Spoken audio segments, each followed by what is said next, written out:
Sevgili Orhanca bilgilenme dostlarım,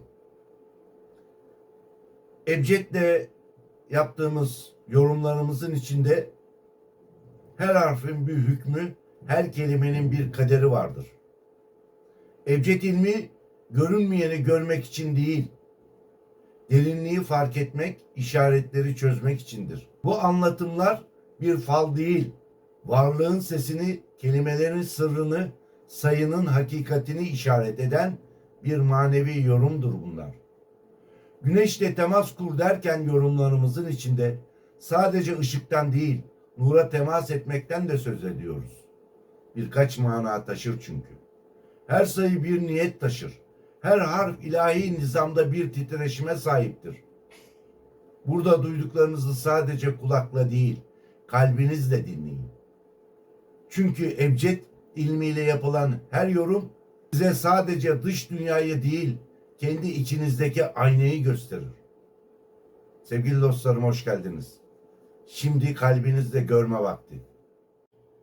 Ebced hesabıyla baktığım burç yorumlarıma başlamadan önce size önerim. Kesinlikle yorumlarımı kendinizi vererek dinleyin. Ve bazı günleri, bazı sayıları not etmenizi istiyorum. Hatta ay içinde birkaç kez daha dinleyin. Fakat dinlemek için dinlemeyin. Kalbinizle dinleyin.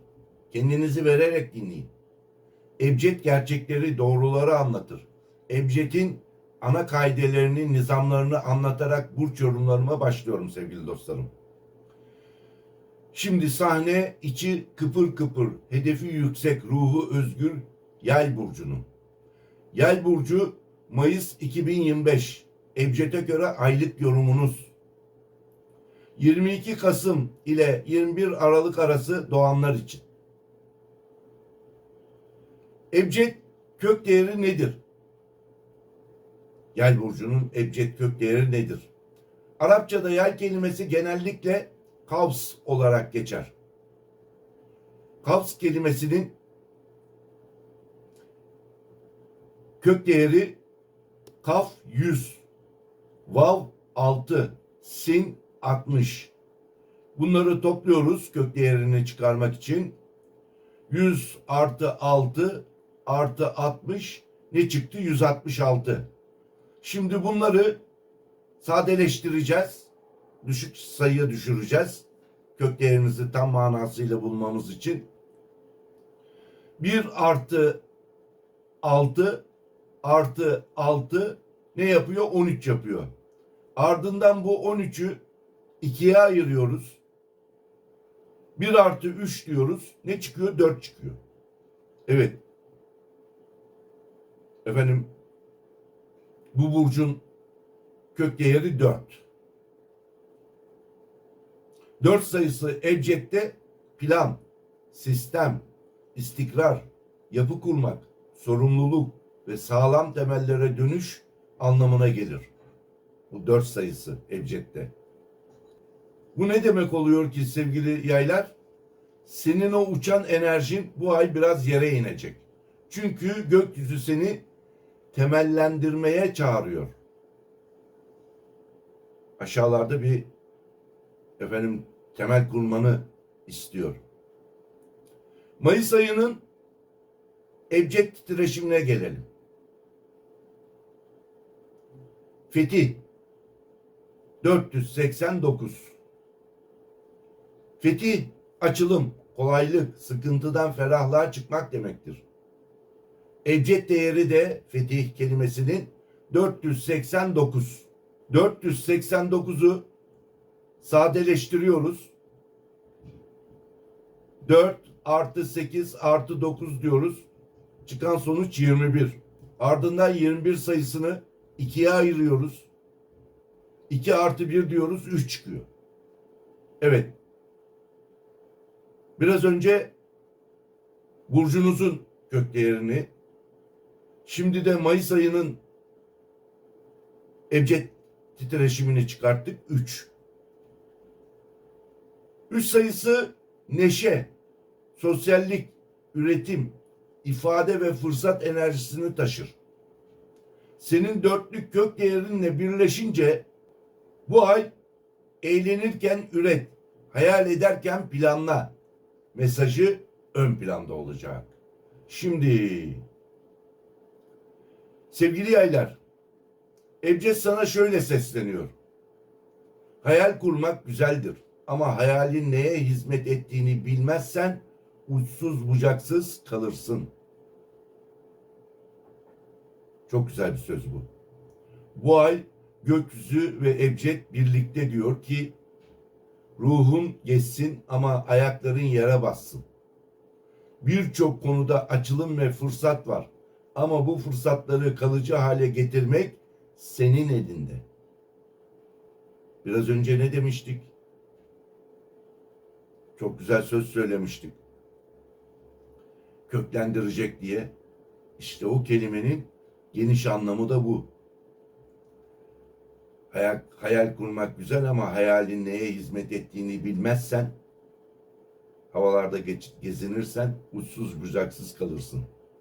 Bu ay gökyüzü ne demiş ve Ebced ne demiş? Ruhun geçsin ama ayakların yere bassın.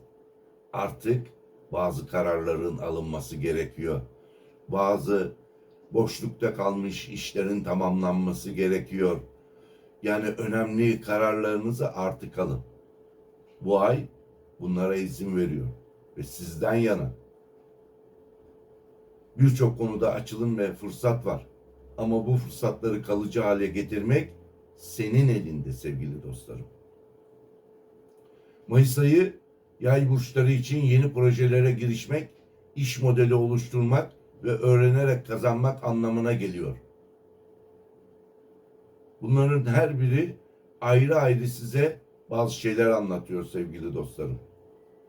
Mesela 12-20 Mayıs arası uzun vadeli planlar için ideal. Bu tarihleri yazın.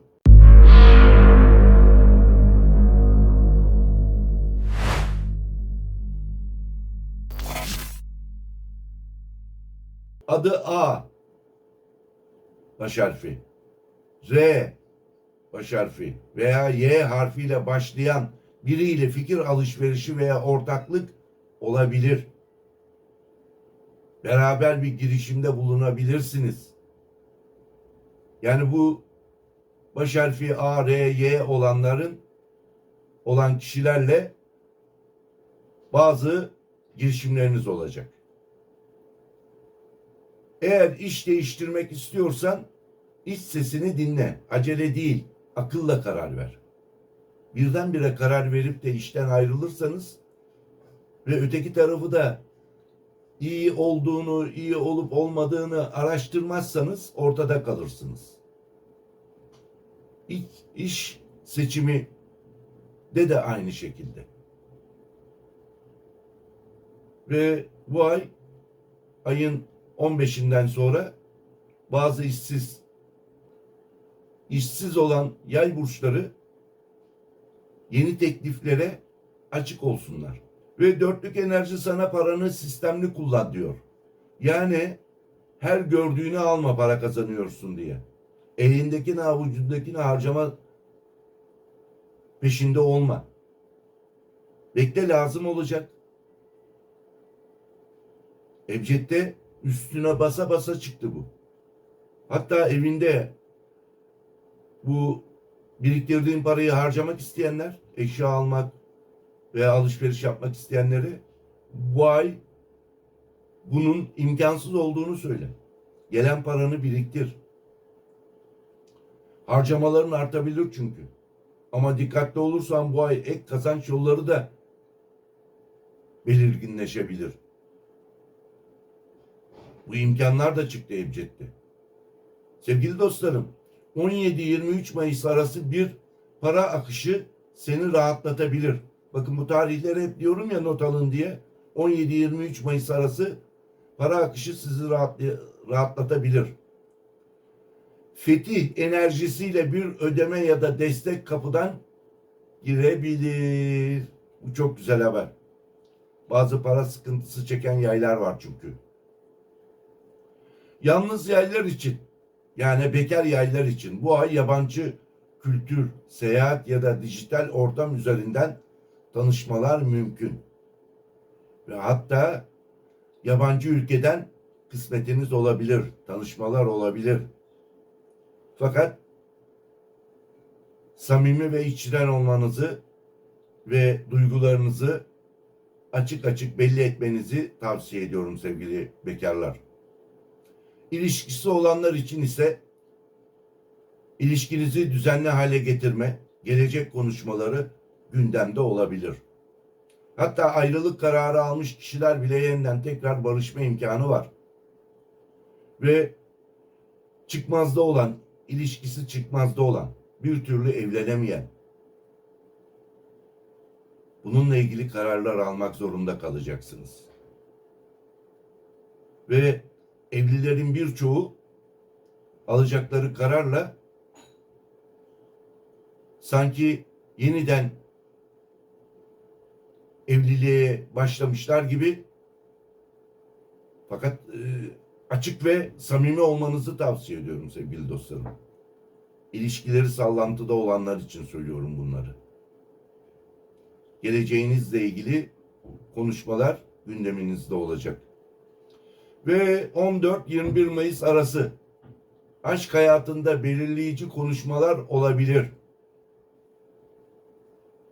Çok uzun süredir ilişkiniz vardır, evlenemiyorsunuzdur. Veya ailelerinizi razı edemiyorsunuzdur. Bununla ilgili konuşmalar olabilir. Veya evliler bazı çıkmazdaki konuları gündeme getirebilirler. Kaçmak değil, paylaşmak sizi özgürleştirir diyerek bağ kurmaya cesaret edin.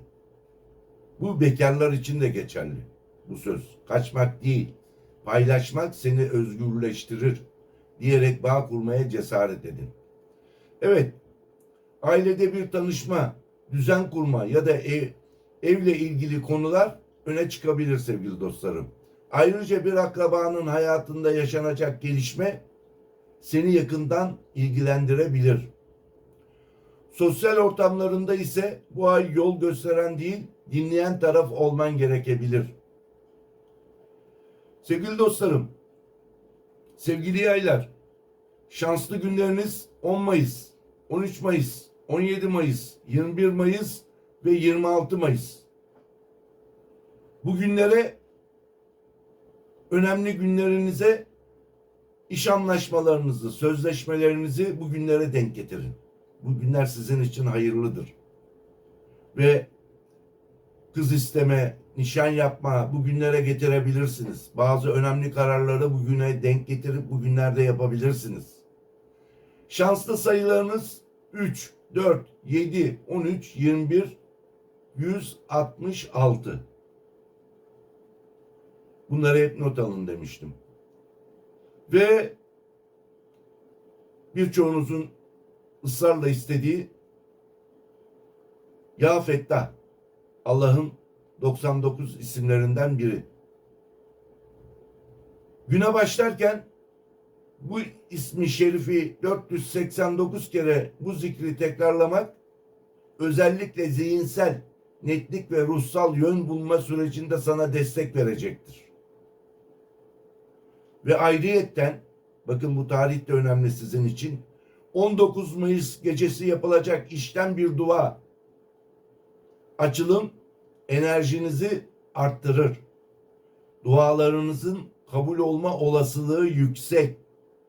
Tabii abdestli olacaksınız. Sevgili dostlarım.